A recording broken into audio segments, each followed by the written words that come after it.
Hello, everybody, and welcome to the channel. Today, I come from you. I have not had a chance to really do reviews because if you guys haven't noticed on my channel, there's been a lot of TV shows. I've seen a lot of movies, 11 that I will be talking about here. It's actually 13, but I forgot that 2 movies came out this month. So I'll talk about those really quickly and then get into my list. But these are the 11 movies that I saw ranked from the worst to the best. So I'll start with my 2 worst movies and then kind of make my way through my list. I'm going to give a brief review of the movie. I'm not going to get really in depth except for the last 2 movies. Yeah, lucky 13. If you want to come on, PB, you certainly can. But anyways, these are my top movies of this year or of this month. Fuck, year. Ha, month. These are my movies of this month. Some of them are super good. Some of them are okay. And then some of them were atrocious. So let me go to my honorable mentions because this is essentially 13 movies just to I forgot. So let me start with the 2 movies starting off this list that I would put in a higher order, but I forgot I saw them this month. So the first movie I want to talk about is Michael. Oh boy, never have I saw a movie that has such a divide based on the man. And now, like, look, here's the thing. There is a section who believes that Michael did some pretty heinous shit, and there's a section that doesn't. The section that does wanted to fucking crucify the man, ignoring he might be one of the greatest. No, this isn't a spoiler review, and I'll get into my reason. They don't talk about it. Anyways, that's my point in this movie. Anyways, there's a section of the world that thought he should be crucified. There's a section that didn't, and there's some sons of a bitches like me in the middle who thought Michael was just one of the greatest pop artists of all time. Where you land in that, I don't know. This movie does not touch that at all. This movie feels like a part 1 in somebody's life story. Like, you go from Michael's childhood to when he, I think, does the Bad album or around that time period, right before the controversy, and then they hard cut the movie. I think with how much money it made, it's definitely going to get like the second half. I don't know if I was very intrigued because of the fact that if you look at the court case and everything that happened, and I lived in that time period, you can make an argument either way, and that's the truth, whether people want to hear it or not.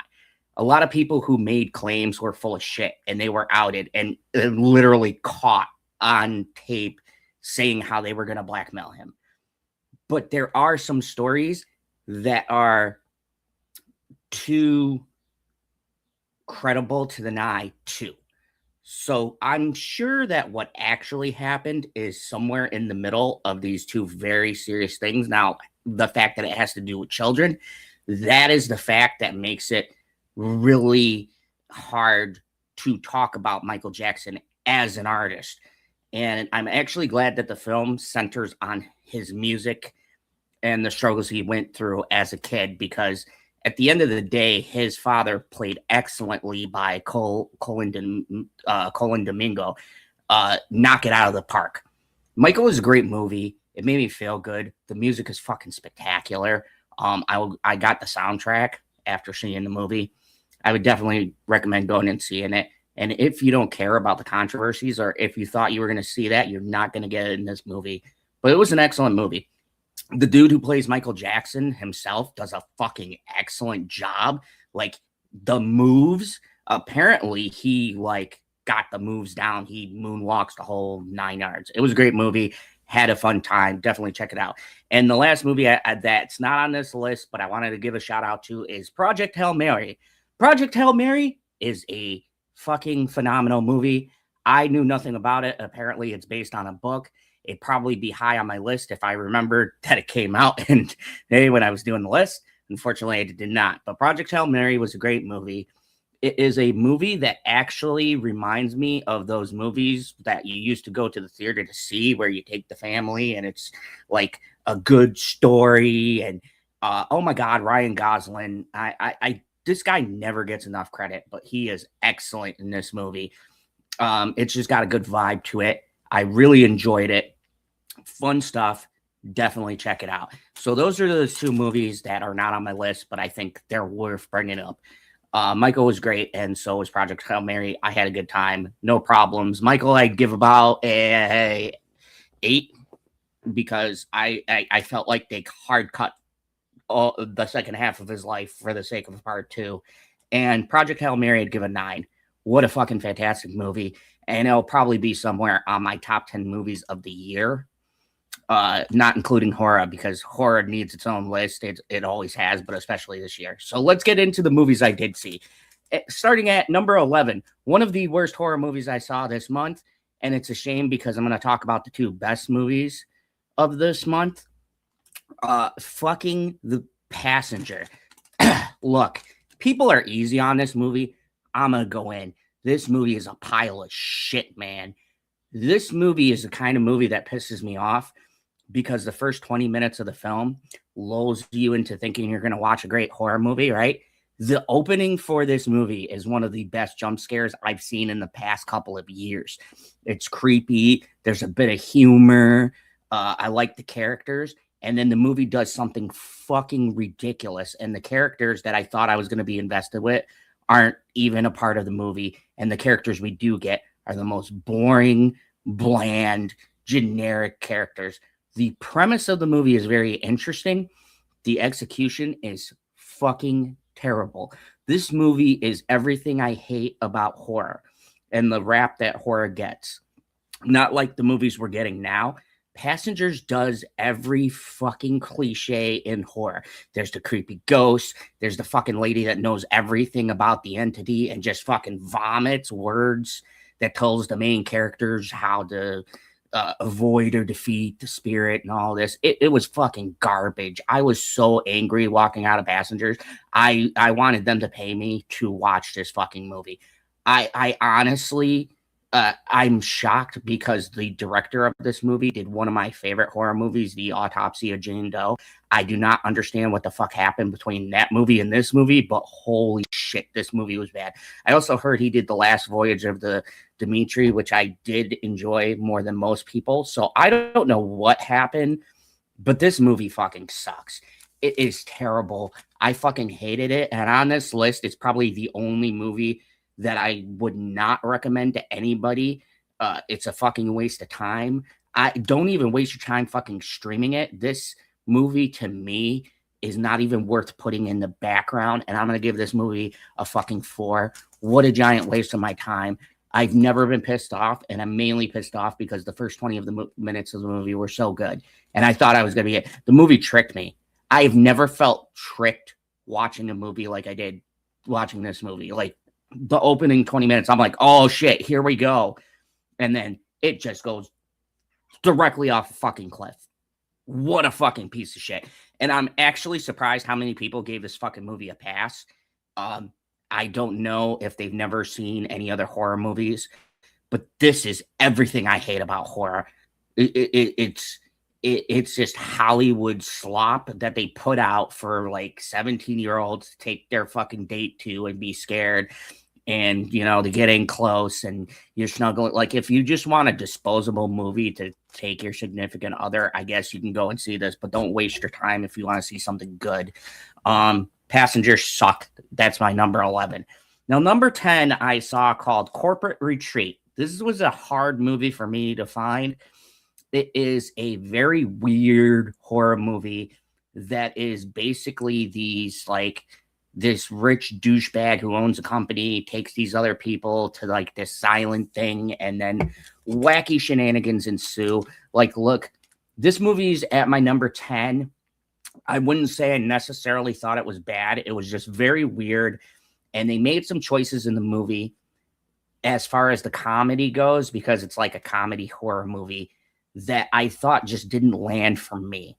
So being that comedy is subjective and that's like the crux of the movie, maybe some people will like this. Just my personal taste, I really didn't think it was that great. There's some good gory kills. There's an interesting concept of what's going on. It's just a lot of the movie didn't land for me personally. I wouldn't say it was bad. It wasn't shot bad. The acting is pretty decent. I just didn't vibe with the movie very well. I don't know what it is. Maybe I'm getting older and I'm cranky fuck, but it didn't piss me off like Passengers did. And out of all 11 movies I saw, it was just one of the weaker ones because this month had so many good movies I watched. But I wouldn't, like, if it's streaming, I would definitely say give it a try. You might vibe with it more than I did. It's just not on my same wavelength. I'm gonna give it a 6 out of 10. But you know, it's not a bad movie. It's not offensive in any way. I think it has a cool statement about bosses and work environment and the corporate mindset versus like us as workers and how you get shit on by the people above you. Like, there's a thing in this movie that I think a lot of people will relate to. It's just that the humor never really landed for me, and that's a good majority of this movie. So if you got a better sense of humor than me, I guess you like the film. But I mean, it's a solid 6. It wasn't that bad. I wouldn't watch it again per se, but it was okay. Now, number 9. This is the saddest day for me. And I think that this movie released in a bad month. And I want to preface this by saying I am a huge fan of The Mandalorian. I have been a fan since the show came out. I'm a Star Wars fan. It's been a depressing couple of years. Now, I saw Maul Shadow Lord, which might be in my top 10 shows of this year. And so going into The Mandalorian and Grogu, I had seen it late, and I heard that it could possibly be something that I feared, which is this movie is unfortunately a giant side mission. The Mandalorian and Grogu is not a bad movie. I hear a lot of people saying it's slop, it's garbage. The movie is not bad per se. The VFX are really good. There is a adorable scene with Grogu, and a lot of the movie is pretty entertaining.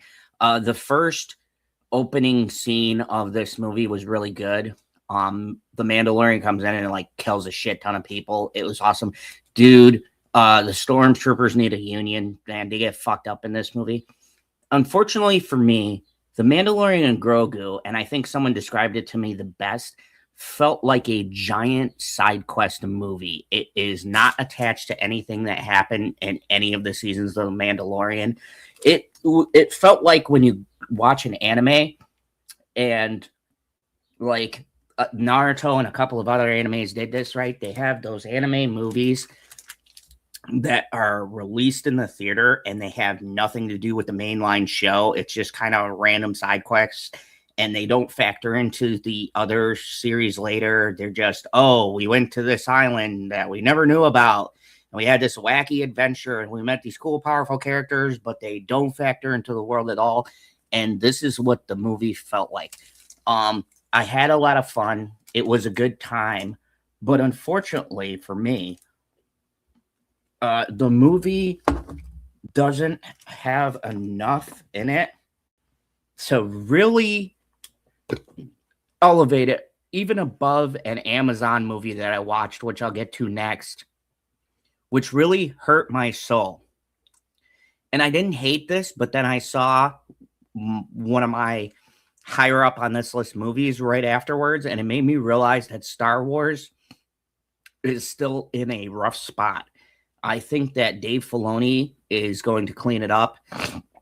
I don't hate Dave as much as apparently the rest of the fucking internet does. But it's just it's just not an event movie to me.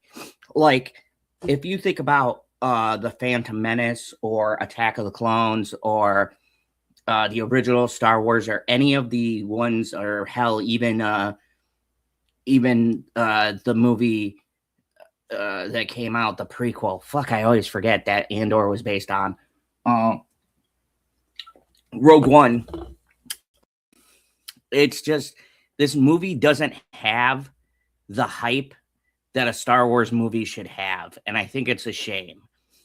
I'm gonna give Mandalorian and Grogu a 7 out of 10, and I think it's a good, solid Mandalorian movie, but I think it's a Disney Plus movie. It doesn't feel like a movie, and I'm not really jazzed at how much money I spent to see it on the big screen. I think it just doesn't have enough of the sauce that really sells it, and it's getting beat by essentially 2 independent horror movies this week and it's going to lose a shit ton of money, and I think that's a shame because it's not a bad movie, and I think if it came out any other month it would do pretty decent, but there were 2 horror movies that came out in May that I don't think anybody knew was going to do as well as they did, and they fucking destroyed The Mandalorian, and I don't blame them because they're great movies. This just isn't it. It hurts my soul. So number 8 on this list. Number 8, I have a soft spot for. I love John Krasinski in the role, and that is Jack Ryan Ghost War. So this is a international spy thriller based on the Jack Ryan series, played by John Krasinski, who is an analyst who works for the government, and shenanigans goes down, and Jack Ryan is thrust into the center of it. And as you go through the show, because it's kind of a continuation of the Amazon series Jack Ryan, John Krasinski and everybody involved in this movie are great. They've always been good. The thing about this movie is that it is an Amazon movie, and I can't put it much higher on this list because of the fact that while it feels bigger than the shows, it still always, to me, had not as much of a big world scale as I think I was expecting. A lot of people shit on this movie. I don't understand why. I thought John Krasinski did great. He's always good. He's really good, Jack Ryan. I thought the story was interesting, but nothing I hadn't seen. It's just basically, terrorists get this MacGuffin. The MacGuffin is going to bring down world establishments, and Jack Ryan is caught in the middle, and, he's out of the game and doing his own thing, and then he has to come back and stop the bad guys. It's shit you've all seen before. It's a fun time. And for being on Amazon, I think it's like 2-hour movie. I honestly forgot how long it was, but it was a pretty good romp. It's not high art. It's not going to knock your socks off doing anything new. The action sequences were pretty cool.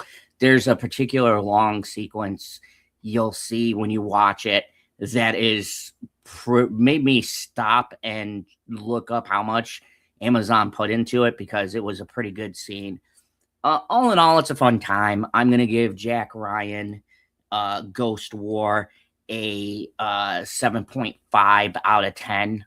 Sadly, I think as far as the action, I think it's way better than The Mandalorian and Grogu, which is sad because, Mandalorian and Grogu was like basically all set pieces that led kind of into each other. There wasn't really a story.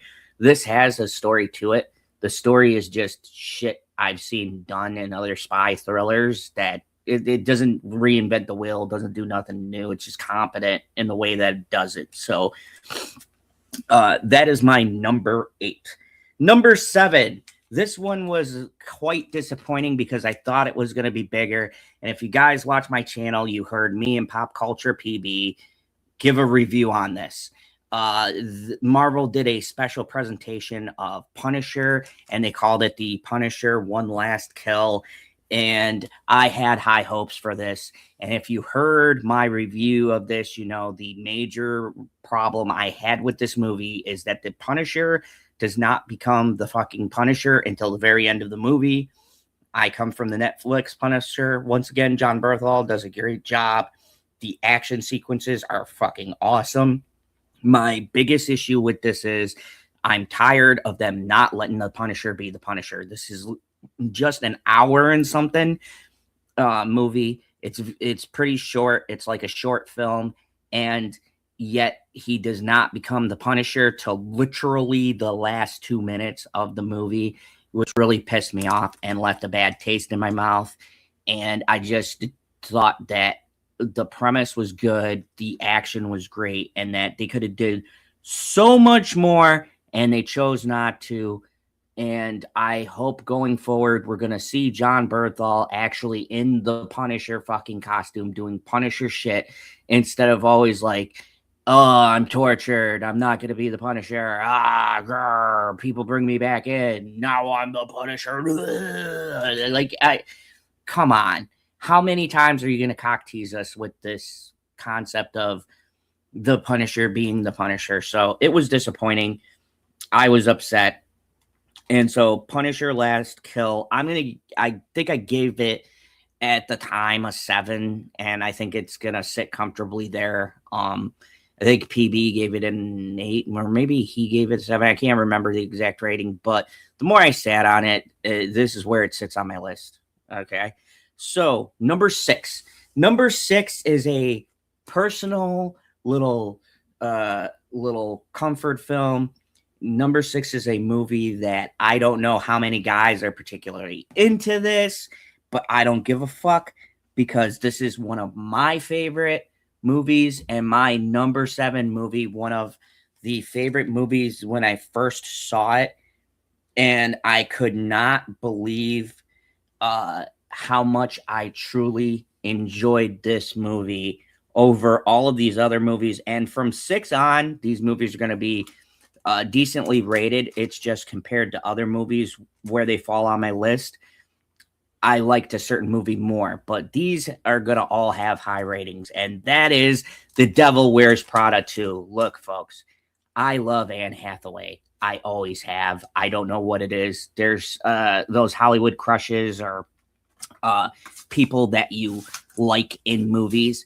Anne Hathaway has been someone I've always been enamored with since back in the day.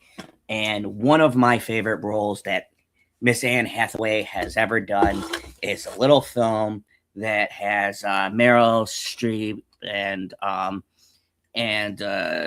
Tucci in it, and that is The Devil Wears Prada. Like, this movie is a movie that the original is at this point super fucking iconic. And it is a very basic story. The first movie was Anne Hathaway has this dream to write for a real publication, and she gets accepted for Vogue, and she gets in the world of fashion, but she becomes the very thing she doesn't want to. I mean, it's all the same shit that you've seen before, but the acting and the charisma from the characters carry the movie. And I'm happy to report I was super nervous, but The Devil Wears Prada 2 is like nobody ever left the fucking world. Nobody phones it in this movie. Meryl Streep is excellent. Anne Hathaway is excellent. But I really want to give a shout out to, I would say, the villain of this new movie. So The Devil Wears Prada 2 is very interesting because it does something that's pretty cliche at this point, but I feel like is the natural progression of the story. So in The Devil Wears Prada 1, Anne Hathaway wanted to do her thing and write for a serious publication. And in 2, we pick her up. She has this great life. She has stepped away from the world of fashion, and she writes for an actually serious publication. And Rob Tucci owns his own fashion studio thing with the blessing of Meryl Streep's character, and everyone's doing their own thing. But in the world that Meryl Streep runs, the Vogue fashion company or whatever she runs, there's this new person who comes in. She's young, and she's part of the influencers who are dictating fashion based on shit like not Twitter. What's the one I'm never gonna fucking be on? TikTok. She's like a TikTok influencer, and it's great because it speaks to what's going on now and how these younger kids are getting this fame. And in a sense, as far as Meryl Streep's character is concerned, they don't go through the, let's say, hardships that these older characters have gone through with working their way up and giving up all this time and essentially families and having any fucking love life and things like that. It's the crux of why Anne Hathaway gets out of the fashion business, and it really showed it. And I was worried about what kind of statements they were going to make.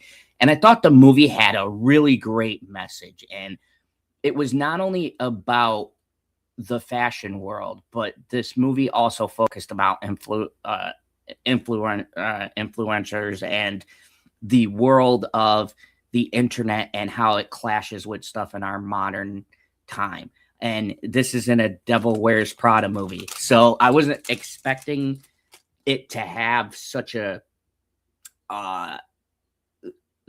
relevant statement to today's youth and how some things online, trivial things in the real world, and how it has really forced these industries to not only change, but in Meryl Streep's character, it is like kind of putting a dog out to pasture. And I hate to use it like that, but I mean, like, these people who had a certain way of doing things and they feel like that way preserves the integrity of the art they fell in love with. And there is some really great acting moments from Meryl Streep in particular.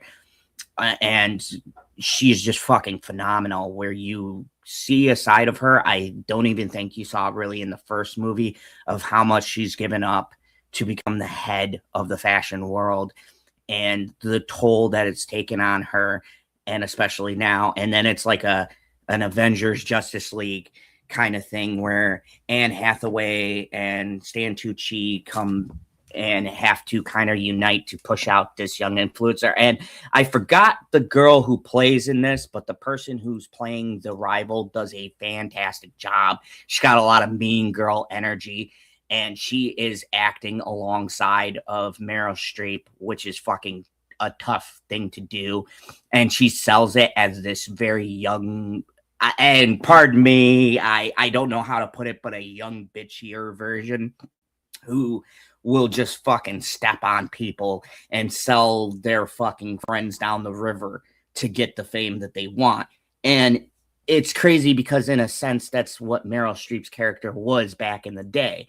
So this girl is not doing anything new. She's just doing it in a way that almost trivializes the art that these people are in. You got commentary on social media, commentary on AI and faking things. I'm not going to get into too many spoilers because I do want you to see this movie, but it was a lot more heartfelt than I thought it was going to be. And as fucking crazy as it sounds, and some people might not agree with me, but I'm going to give The Devil Wears Prada 2 an 8. I thought it was a solid movie. I fucking loved the performances. Everybody gives their A game. Nobody looks like they didn't want to be there.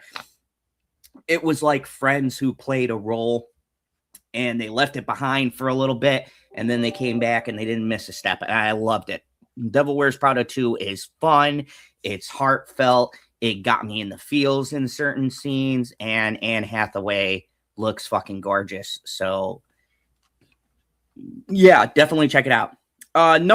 This is my top 5. So if you guys have gotten to this point, let me just recap my movies. At my number 11 was Passengers. Number 10 is Corporate Retreat. Number 9 is Mando and Grogu.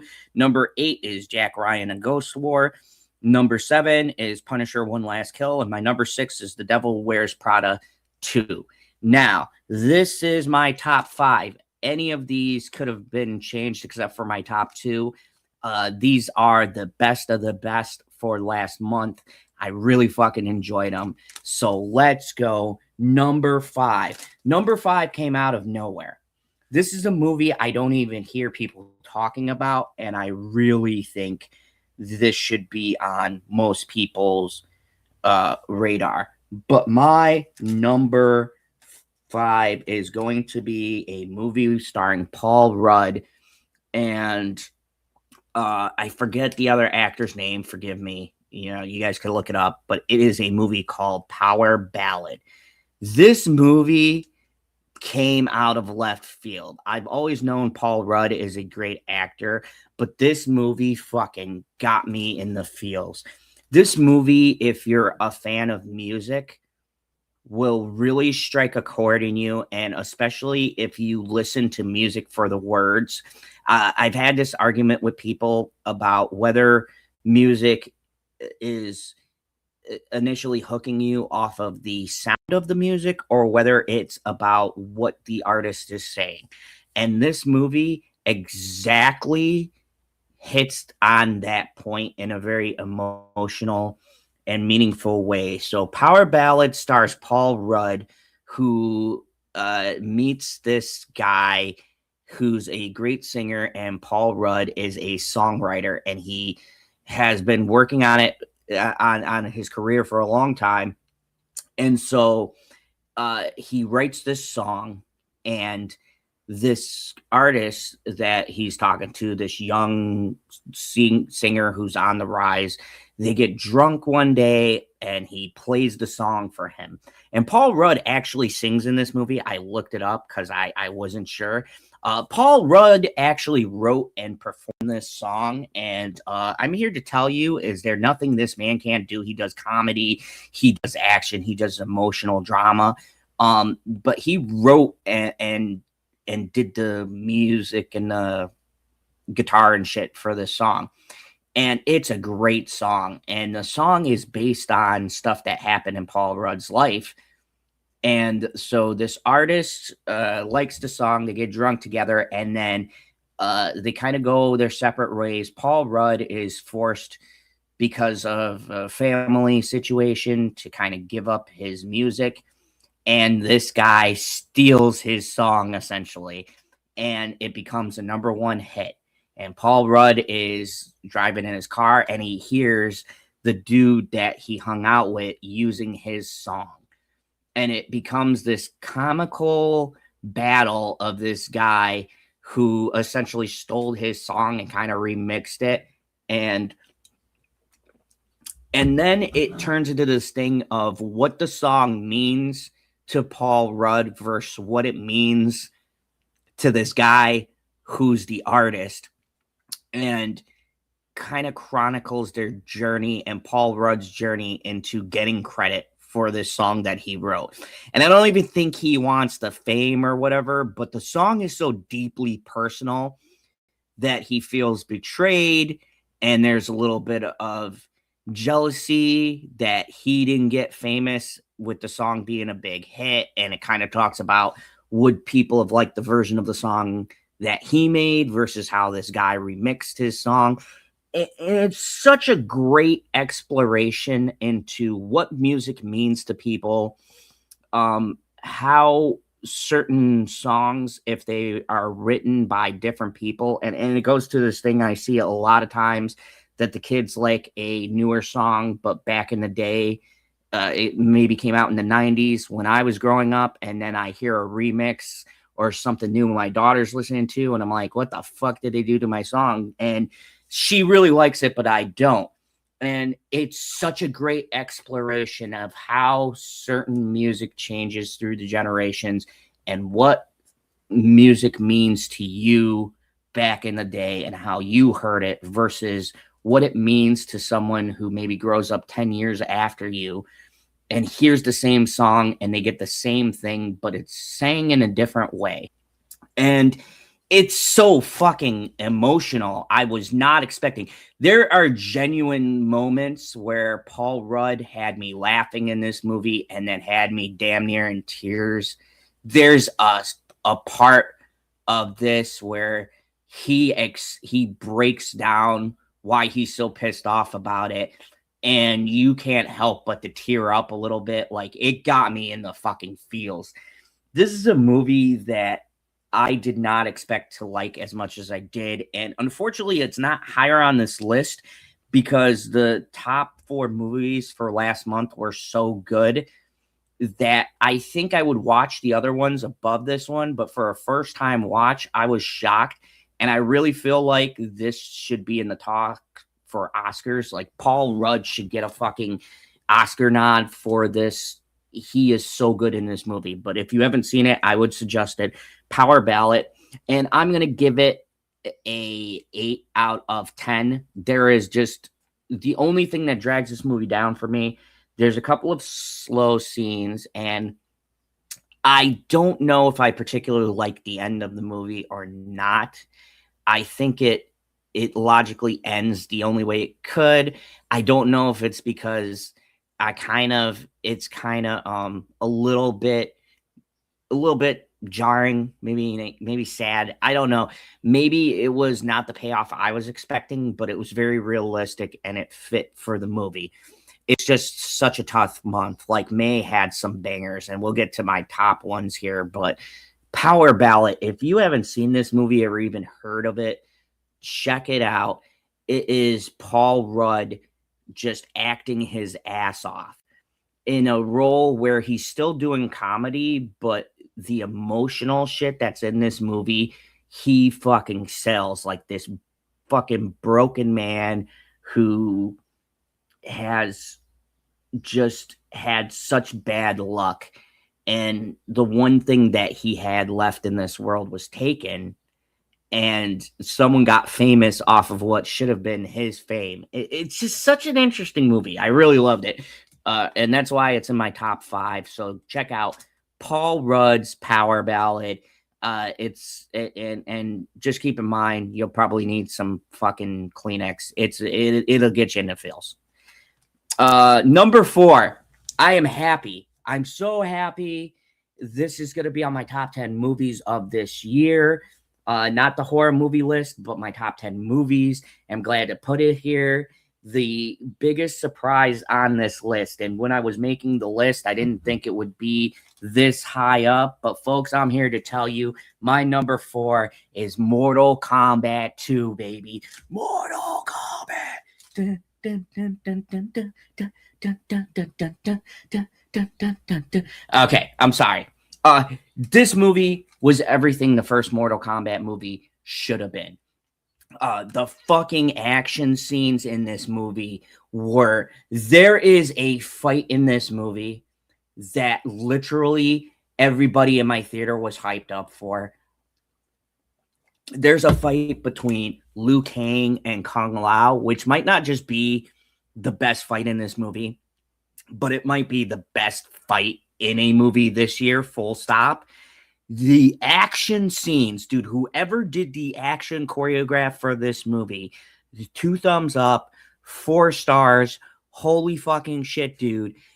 This movie was everything I wanted. So where do I even fucking start with this movie? Dude who plays Liu Kang and the dude who plays Kung Lao. I'm sorry, I don't know the actor's name. Fucking sue me, but they are just fucking spectacular, man. And Carl Urban has been on a roll. Now, I talked about The Boys. We talked about it was a terrible season final, but Carl Urban was great. MK2 really showcased how great of an actor Carl Urban is. Dude, fucking Carl Urban nails Johnny Cage. But keep in mind, this is not a Johnny Cage from like the early MK days. So essentially what this movie is, and it's kind of crazy, and the girl who plays Katana is super hot. I'll get to her in a second. But Carl Urban essentially just kicks off with the tournament fucking finally. And I just want to say that 90% of this movie is Mortal Kombat tournament. They fucking listened to us, which, like Sonic, this movie should get money because directors heard us and they were like, okay, you want fucking fights, you want action, and you don't want this stupid bullshit of story because this is an MK movie. Here you go. And bro, Johnny Cage is played by Carl Urban, who is a down on his luck fighter. He kind of reminds me of a mixture of like Steven Seagal and a bunch of like really old washed up action hero actors. And you know, he's a older broken down Johnny Cage whose career is essentially over and he has nothing going on. And then fucking Raiden shows up and he's like, you have been chosen for Mortal Kombat. Fucking funniest scene, like, dude, the scene that got me in this movie was that Raiden shows up and Johnny Cage is like doing this like autograph fucking session, and they meet in his car garage, and they're basically laying out the typical Mortal Kombat bullshit, like, you've been chosen, Outworld's gonna invade Earth, and if you don't like come and fight for Earth Realm, then you're all doomed, and fire and brimstone, and shit's gonna happen, and people are gonna die, and all this shit. And he says what any of us would say if you in real life heard some guy in a straw hat come down and tell you that the fate of the world rests on your shoulders. He's like, get the fuck out of here. I think it was something like, who put you up to this, my agent, or something like that. It was fucking hilarious. And Carl Urban fucking knocked it out of the park. He was fucking hilarious. But the weird part about this movie is this first half of this movie is kind of set up like we're following Johnny Cage through the tournament, and then it kind of switches and Katana becomes the focus and her struggles in Outworld. Dudu plays Shao Kahn. Holy fucking shit, man. The villains in this movie are 20 times better than in the original Mortal Kombat movie. Dudu plays Shao Kahn. I don't know what his fucking workout regimen was, or if he fucking ate small children leading up to this fucking movie, but he is one of the most physically intimidating people I think I've ever seen. I watched Mortal Kombat Annihilation back in the day, and that dude's a pretty big guy. But this dude is equally big and fucking scary. I don't believe he was CGI'd. I just think that was whoever the fuck the actor was. But Shao Kahn is fucking imposing in this. And there is a particular thing that happens. I'm not doing spoilers, but he fucking fatalities someone, and it is fucking gnarly. MK2 was everything I wanted from the first movie. That's why it's high up on this list. Hello, Carmen. Good to see you. The bear isn't here today. This is just my list. MK2 made my number 4 because it is everything I wanted in a Mortal Kombat movie. It's gory, it's gnarly. The fucking one-liners are hilarious. But I think what put it so high on my list is the fight between Kung Lao and Liu Kang is one of the best action sequences I've seen in a movie in years. Holy fucking shit. That fight, and I'm not going to give spoilers because I want you people to see it, but that fight is just like a solid 20 minutes. I lost track of just like 2 martial artists. And if you guys don't know, I used to instruct martial arts. I'm a black belt. And watching these 2 people fight, like the stunt choreograph, you could tell there was some work put into it. Holy fucking shit.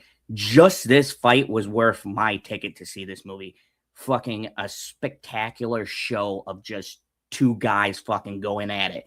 It was one of my favorite action scenes, I think, of this month, of all the movies I've seen. It was fucking phenomenal. MK2 was everything I wanted. I'm going to give the movie as in general a 9 just because I'm an MK fan, and it was fucking everything. There was a plot. Carl Urban was great. The fucking kills were gnarly. The action scenes were ridiculous and over the top, as they should be. Definitely check out Mortal Kombat 2. So let me go through my list if you just jumped in, starting with my worst to the best movie so far. Number 11 was Passenger. Number 10 was Corporate Retreat. Number 9 was The Mandalorian and Grogu. Number 8 was Jack Ryan Ghost War. Number 7 was Punisher One Last Kill. Number 6 was The Devil Wears Prada 2.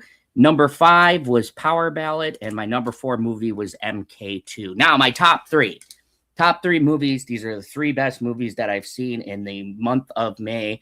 I was so pleased with them. They exceeded my expectations. And starting at number 3, fucking horror's been on a roll, except for that dog shit movie Passenger. Horror's been on a roll. And this movie, I had Saw, Caveat, and what was the other movie? Oddity. I was not really vibing with them, but I seen this director's work.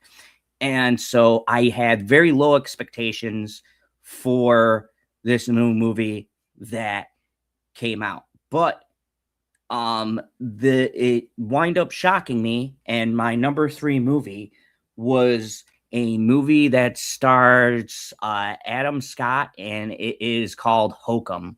Hokum is such a fucking mind trip movie. Hokum is a movie that I can't even begin to explain to you without going into things that would spoil the movie. But the general gist of the movie is that Adam Scott plays this guy who is a writer and has some things that have happened in his past. And so his lineage is Irish, and he goes to Ireland to where his parents used to take him as a kid, this like hotel kind of a place. And there is a legend that's there, and it involves a witch, and shenanigans ensue. I don't want to tell you too much more, because this movie is a movie you really need to go into knowing the least amount that you do. But holy fucking shit. First off, the performances by Adam Scott he is fucking amazing. I really love Severance and the other stuff that he's been in, but this movie really was surprisingly a lot more funny than I thought it would be. And the thing with this movie is there is a supernatural element that the director kind of toys with, whether or not things are happening in the way that you think that they are happening. There is something that's going on, and there is a mystery, but the characters and the other things that are going down, it gets to a point where shit gets really crazy in this movie, and it's up to you whether things unfolded as they are explained to us or whether there's some other fuckery going around. And I'll kind of leave it at that. And really, all 3 of these movies are going to be in high numbers. This movie surprised me because, as I said, I was not really a big fan of Caveat. I thought it was okay, and I thought Oddity was all right. I actually rated it lower than most people. And I mean, I like this person's style, but Hokum was probably the best of his 3 films that I've seen.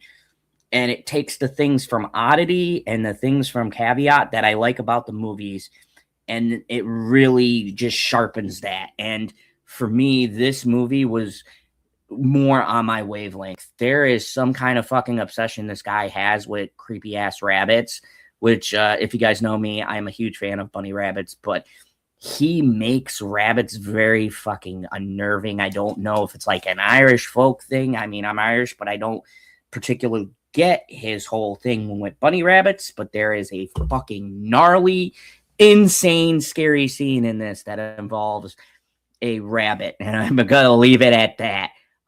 It is the fucking stuff of nightmares, but Hokum was a fucking surprisingly great film. Adam Scott in this movie is fucking hilarious. I've never seen him play an outright asshole, and in this movie, he is a fucking dick. And with a character like this, that could ruin the movie if you have a protagonist who the audience can't really vibe with. Hey there, cutie. However, in this movie, because it's Adam Scott and because he's so charming, the way he plays a dickhead makes his character endearing, and you actually don't want to see him die. But the shit he says to the people in this village is fucking wild. There is a particular scene where he's arguing with somebody, and then they fucking Rufium. And I was just like, what the fuck is this movie? Hokum was fucking wild, but the bunny rabbit thing will stay in my nightmares forever. If you haven't seen this movie, I definitely check it out. It's in my top 3 because it's such a crazy experience. And the end of the movie is such a what the fuck.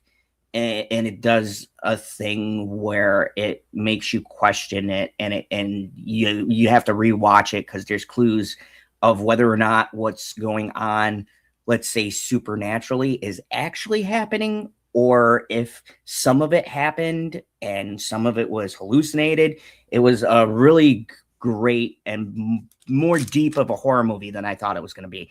And I'm so glad that my top 3 have horror. But number 2, this one took forever. My 2 and 1 could be interchangeable, but they're both fucking great. Unfortunately, my number 1 edged out my number 2 by a slight bit. Number 2, The Back Rooms. Holy fucking shit, folks. So here's a misconception that I want to get out of the way. First of all, I fucking hate the youth. No, I don't. Congratulations to the guy, King Parsons. If you guys don't know, this fucking kid struck a big on YouTube at like 16. He had like over 1 million views. He got a deal when he was like 18 or 19 to shoot the adaptation of his very popular YouTube videos, The Back Rooms, which is based on a 4chan post, which was memed and became a whole thing. And so Kane Parsons, who made this movie, who's like fucking 20 years old and fucking just beat the shit out of a big Disney picture, so congratulations, made The Back Rooms. The Back Rooms is if you smoked a shit ton of weed, did a couple tabs of acid, got super fucking drunk, and then walked into a movie that showed creepy ass rooms for about an hour and 45 minutes. This movie is such a fucking experience. And some people don't like the ending of this film. I will give you something that most people don't tell you. You need to see Kane Parsons' videos to understand the beginning of this movie and the end of this movie. Otherwise, you will fucking think it's garbage, but it's not. He stated that this movie fits in the timeline he's built in those videos. And as a matter of fact, the opening of this movie is literally one of the videos that he put on his channel. It directly connects to the corporation or entity that's going into the back rooms, and it actually explains who they are, what they're doing. The person who may or may not have started this, we haven't got the answers because all of the videos aren't released. He's still working on the series. But a lot of what's going on, people won't get unless they've followed the back rooms. Now, I went down the rabbit hole before watching this movie, and I followed it and watched all of his stuff. And while I do agree with what he said in an interview, if you didn't ever see the videos and you just watch this movie, you get the gist of what's going on. But there's so much context that you are missing if you don't see this. So if you're going to see this, I'm going to give you the warning you should have got. Watch those fucking videos. They're like 2 or 3 minutes a piece. The longest one, I think, is like 14 minutes max. They're short little blurbs, but you get so much more context, and the payoff is so much better when you get to the end of the movie and you see where it fits in the timeline. But I guess a rough synopsis, without fucking having to take a mass amount of drugs to explain this, is it is about this guy called Clark and this psychiatrist called Mary. And Clark has terrible shit going on in his life. He owns a furniture store, and the power is being diverted. So he goes downstairs and he falls into the back rooms, which is this is a liminal horror movie, but it's a bunch of like, picture the 90s office looks where like they painted the fucking tiles and shit yellow. But it's basically this space changes. Nothing is right. The geometry is off. And this movie does something in reverse to my next movie. But both my top movies do this exact same thing. It builds so much goddamn tension just showing you fucking rooms. It's been 10 years that I've watched a movie that has made me feel so fucking uncomfortable with just showing spaces, because the thing with the back rooms And what Kane Parsons does very well in this movie is that the way it's shot, he shoots it very wide, and there's a lot of space you can see in the background. And there's always like, and especially with the sound, there's not like loud noises, not a lot of jump scares, but when there's a loud noise, it's actually something that's there, and you don't know what direction the fucking noise is in. Everything about this movie is things you can't quite see in your peripheral, but you kind of think something's there, but is it really there? You don't know. And the last fucking act, I disagree with people. The last act of this movie is some of the craziest bonkers shit that I've seen in years. And it was so rewarding because I had watched the previous video. I think the last video he did really connects into some of the characters that are in this. Mark Duplass's character, or Mark Duplass in this. If you guys don't know, he's from Creep, which is a great found footage horror movie. His character will not make sense to you if you have not watched Kane Parsons' last video he did before this movie, because they clearly explain who he is, what's going on, and it's kind of a cool Easter egg when you see what happens in this movie. But the last shots of this movie are so fucking eerie. I left the theater just like, I saw it at 10 after The Mandalorian and Grogu, and I left the theater with the most uncomfortable, anxiety-filled experience because of what this represents and what it all means when you get to that point. Especially with what happens with Clark and his character, and there is like a deeper meaning. But I think for a first-time director who's 20 years old, and this was a bunch of YouTube short videos that were converted and made into a feature-length film, what a fucking great movie. The difference between the two movies I have on my top is this movie is more of a set piece. It's the space is what's the horror, and the characters are very thin. My next movie is all about characters, which makes you uncomfortable, and the spaces and stuff are very plain. So you have two directors who do a great job and make excellent horror movies, but they're very different in their execution. And I think that I find the number one, I'll watch slightly more, but these will both be in my library at some point because I would watch these both obsessively. Hints for my next movie. That's number one. But this movie shocked me with how fucking good it was. They fucking built this set. I think they said it was 67,000 square feet of a built fucking set that was hand drawn by Kane Parsons. He fucking mapped it out and gave it to the set designer and DP and shit, and drew a fucking map of what in his minds the back rooms look like, the exact length and stuff. And it's just insane. There was a lot of love. There was a lot of passion.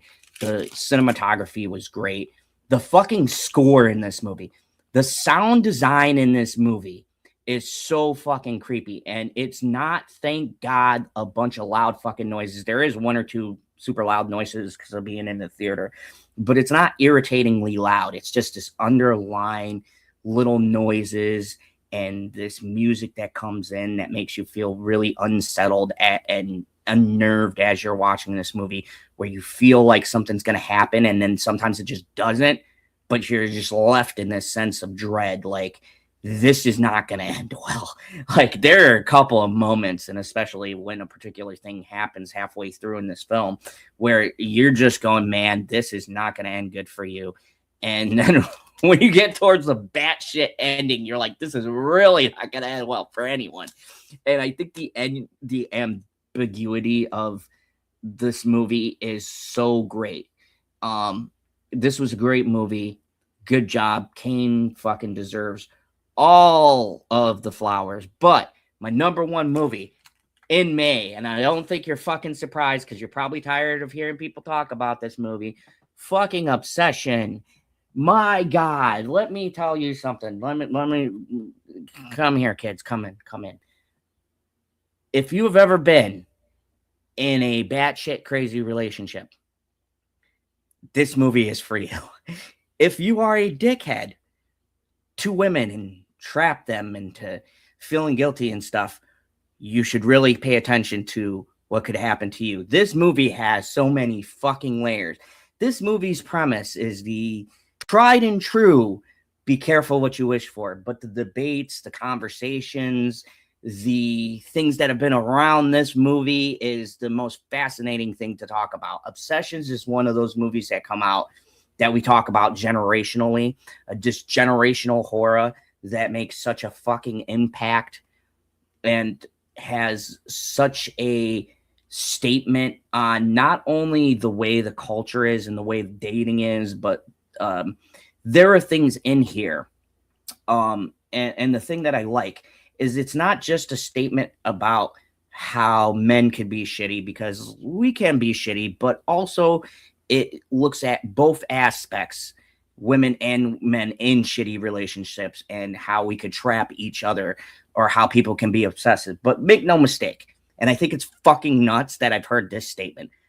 Bear in this movie is a bad guy. I've seen this movie twice, and there are hints that Bear is not a good guy. Okay. And if you've seen the movie, you get it. And the fact that there's a fucking argument about this, like when, yeah, shocker. I know, but, women can be too. And I'll get to that, my love. But, this movie, and I've seen interviews with the director Curry Barker, which, by the way, this movie, I think, and the director has said this, it is the aspect of not just putting a label, but it's on people in general and on toxic relationships in general, and more of infatuation and the need to keep someone with you no matter what the cost is. And so you have this character named Bear. He likes his character named Nikki, which India Navaretti, I think I fucking butchered that.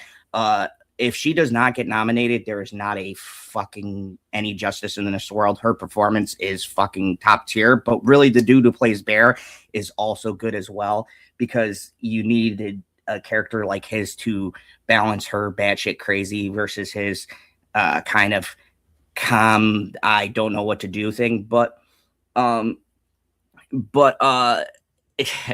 I hear that. Whatever. Anyways, that's my lady.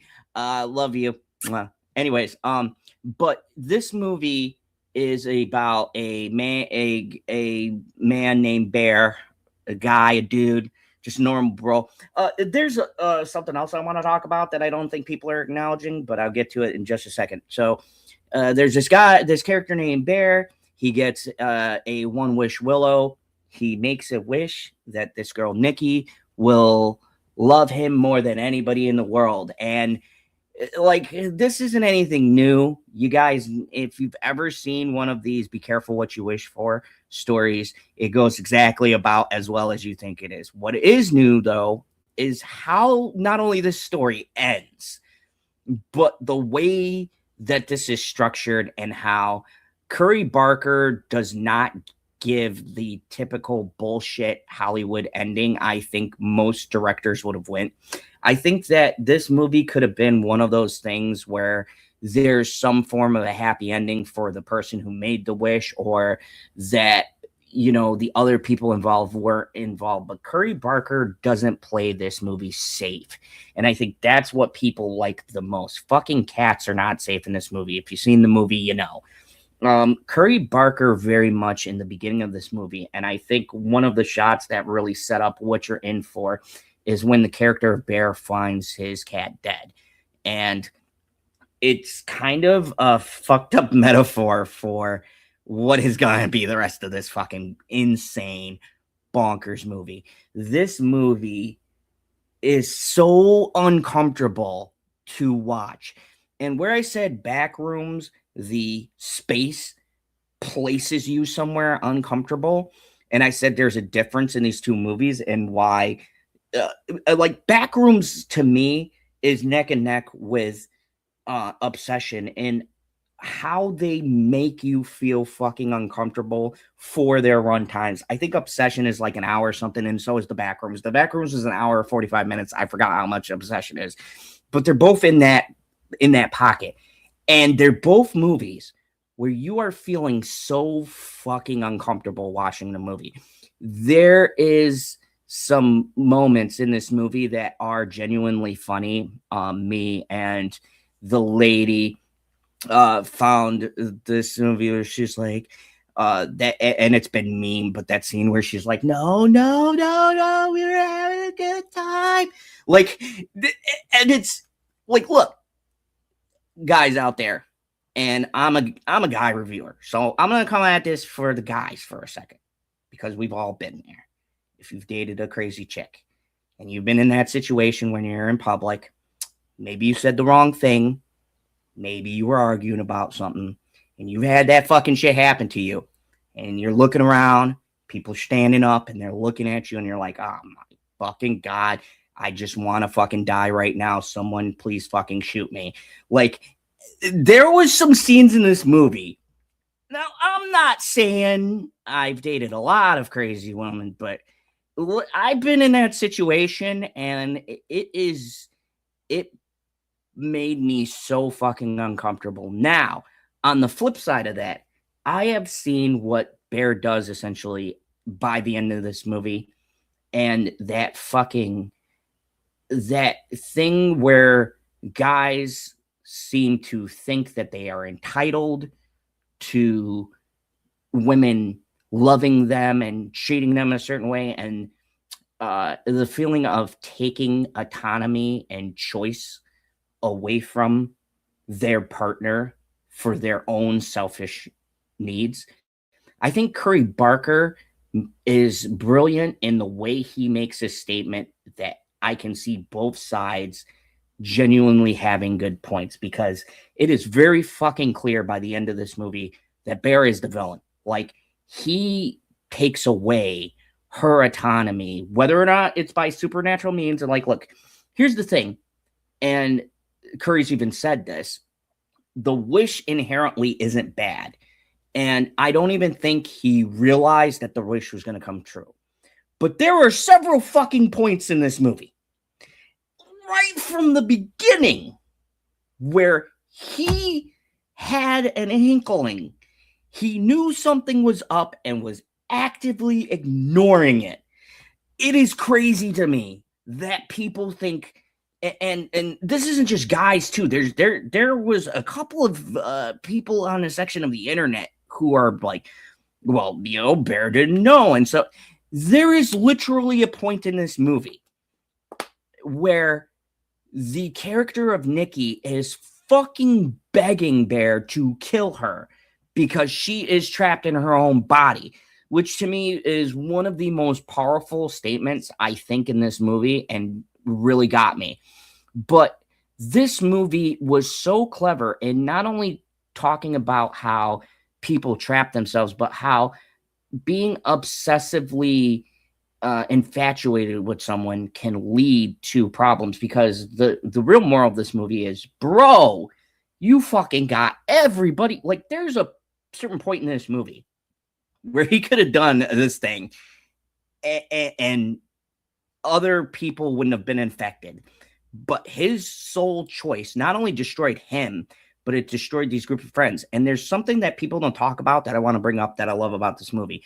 If you've ever worked in a place with your friends, this fucking movie captures, like, nobody ever talks about work culture and the shit involved with when you have somebody you like who might have been in your life, and then you work together, and then they start dating, and then because you're friends with that person, then something happens with this person, and now this person's not talking to this person, and then one person calls you and they're like, oh, did you hear about this, and that they actually were fucking this guy, and you're all like, what? And, dude, this movie touches on so much shit I have experienced in my lifetime that is so fucking true. And the end of this movie I can't, if you paid me, think of a more insane, crazier ending that I just did not see coming. I saw some of the things, but like, um, the way that this ended, and the crazy part about it is if you look up information, the actors actually requested what happens to their characters happen at the end of this movie.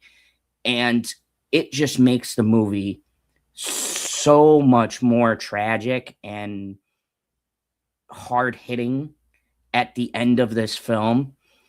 And the shots, so the last few minutes, you just leave like, what the fuck, man? Dude, Curry Barker knocked it out of the park.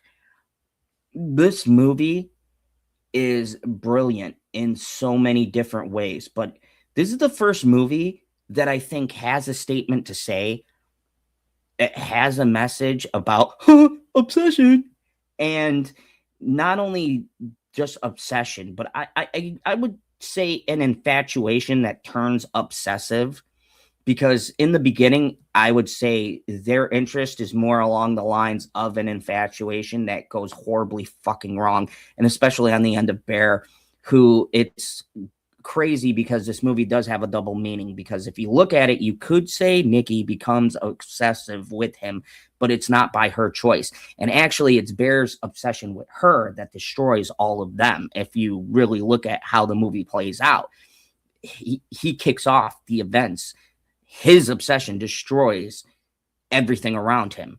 And I think it's so brilliant because not only does the title have a double meaning, but it does show both sides of an obsessive relationship and how unhealthy it is, no matter which end you are, whether you're a woman who is obsessed with a guy or whether you're a guy obsessed with a woman.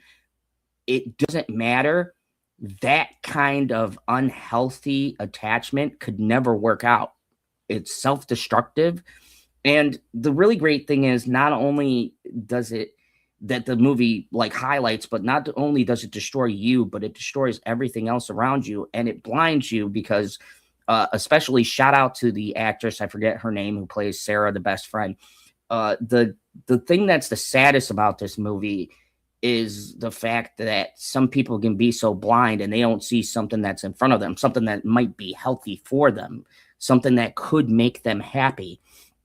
And, you know, we can make excuses and we can justify things in our minds.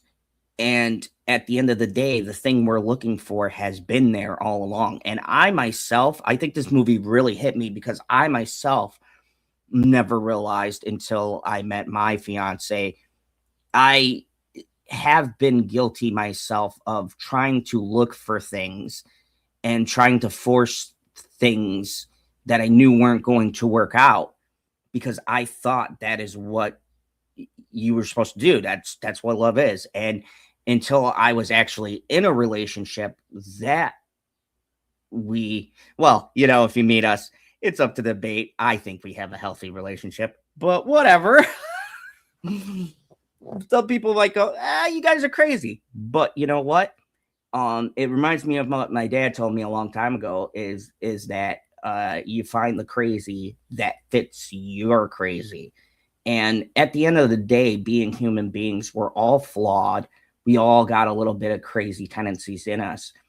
And being in love with someone or finding someone that you really love is about if you guys match up and are compatible. And the movie really shows, at least to me, that you can't force compatibility. You can't force, and I mean, this is this is the oldest thing in the book, but it's amazing that even in this day and age, people can't comprehend it. But you can't force something to be that just isn't there. Now, I have heard, and there are theories, and I do agree that maybe if Bear had said something, if he had taken the time to tell his feelings, that they could have worked. But I think that the movie was very clearly hinting towards the fact that even if they did get together through unsupernatural means,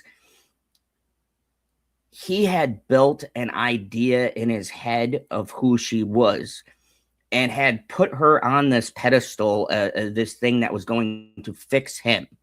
And at the end of the day, you can't be with somebody, you can't love somebody unless you love yourself. You can't fix somebody with a relationship. They've got to want to fix themselves. You can help guide them, you can help give them emotional and moral support. But if they don't make the effort, no matter how hard you try, you are not going to fix their issues. Nobody can fix their issues except for themselves. And I think especially a lot nowadays, people have it in their mind, or guys and ladies have this thing where they're like, he's broken or she's broken, I can fix them. And you can't fix another person. You can't force a person to change. They've got to want to make the change. If they don't want to change, then all of their effort is for nothing. And you're going to wind up dragging yourself down along with them. And then you're both going to be in a situation that involves murderous mayhem. No, I mean, this is the very extreme version of that. But the fact that this movie has such a simple premise, and we'll probably be talking about this movie for years to come, Obsession is my number one film. This movie is a 10 out of 10. Look, I know there's some things in the movie that people have debated about on, it's a little slow, but then the ending picked up, or I wasn't vibing in the beginning. I did not get this. This movie's a 10 out of 10. This, to me, is such a perfect horror movie. It's like how I feel about Jordan Peele. It has so much to say in such a simple little package with such a simple premise. And with the way it's vibing with people, anybody who watches this movie can understand it on some level. And I think that is the mark of a great horror movie. Horror for me is not just a boogeyman in a closet or, ooh, there's a creature and I'm scared, okay? I do like those movies, but horror to me, I always felt, is a great way to talk about things that are uncomfortable that people don't want to talk about. A good horror movie can have a message in it that can add to the horror and get you thinking about things in life. And I think some of the greatest horror movies ever made are not only terrifying because of whatever's going on screen, but they're also relatable and they scare you on a human level. And that is, to me, what Obsession is. Obsession is this modern youth, the younger people, the youth. I think this is a perfect horror for the modern age. Obsession, to me, is everything I go to the movies to see, everything that I love horror for. It's everything I love about having these discussions. It was what Weapons was last year for me. It's these horror directors who not only have something to say powerful, but also they are doing things that are scary. This movie doesn't rely on jump scares, and it just leaves you like the back rooms in this really fucking uncomfortable place in the theater for the hour. And I think this was an hour and 51 minutes, something like that. It's just leaves you uncomfortable, and you get out of the theater going, what the fuck, bro? Like, I got out of Obsession, and it was one of those things where, like, everyone was kind of quiet, and we were just all, like, looking at each other, and he was just like, and, you know, you got people, I saw people when they were getting up with their significant others, like, hugging them and shit like that, like, you know, I love you, babe, just so you know. And, you know, I gave my lovely lady a big squeeze. But me and my lady really enjoyed this movie because it had a lot to say, and it gives you an interesting perspective, not only on the people being obsessed, but for me, it's what relationships mean and what a healthy relationship looks like and what a very clearly unhealthy infatuation, obsessive crush looks like. And it takes, that is really the horror of the movie. The wish and the supernatural component is just kind of like almost a plot device, but the actual crux of the movie, the horror of the movie, is people's obsessive nature and how that can just destroy everything around you. And I think Curry Barker is one of the strongest voices out there, along with Kane Pixels. These are two young guys from the YouTube space that is fucking showing Hollywood how it's done. And I am so proud to be a horror fan. Thank you very much, folks. This has been my top 11 movies. So I'll start off with 2 honorable mentions. Definitely check out Michael and Project Hail Mary. I just forgot to put them on the list. My number 11 was Passenger. My number 10 was Corporate Retreat. My number 9 was Mando and Grogu. My number 8 was Jack Ryan, Ghost War. My number 7 was Punisher One Last Kill. My number 6 is The Devil Wears Prada 2. My number 5 was Power Ballad. My number 4 was Mortal Kombat. Dun, dun, dun, dun, dun, dun, dun, dun, dun, dun, dun, dun, 2. My number 3 was Hokum. My number 2 was The Backrooms, and the number 1 movie I saw in May, my top dog, a movie that's gonna have a hard time being beat on my top horror list for 2026, The Amazing Obsession. If you haven't seen this movie, go fucking check it out. If you've seen it, go check it out again. I think on the second time, you get a lot more out of the experience, and when you know what's coming, there's a lot of cool things you can look for and a lot of things you might have missed the first time around. So definitely go check it out. Thank you, everybody, for watching. Click that like, share, subscribe, hype the video, all the YouTube things. Thank you for today's sponsor, moviepalette.com. I do not know if they have an Obsession movie palette, but you could definitely go check it out. And if you do, put in the promo code ZONE15 and get 15% off. Plus, if there's a deal already going on, you get an additional, like, if it's 30% off, you get the 30% off and the 15% off. So go check out moviepalette.com. Thank you for sponsoring the channel. And thank you guys for watching. I will be back actually this week, probably tomorrow. I will have a special review up. There's a movie that I actually am getting a chance to see early, and I'm super excited. And so I will have 2 new movies this week that I will be reviewing here on the channel. I am excited for both of them. You'll see when you see the movie, but thank you, everybody, for watching. And as always, remember, there is only one rule here in the Phantom Zone: kneel before General Zod.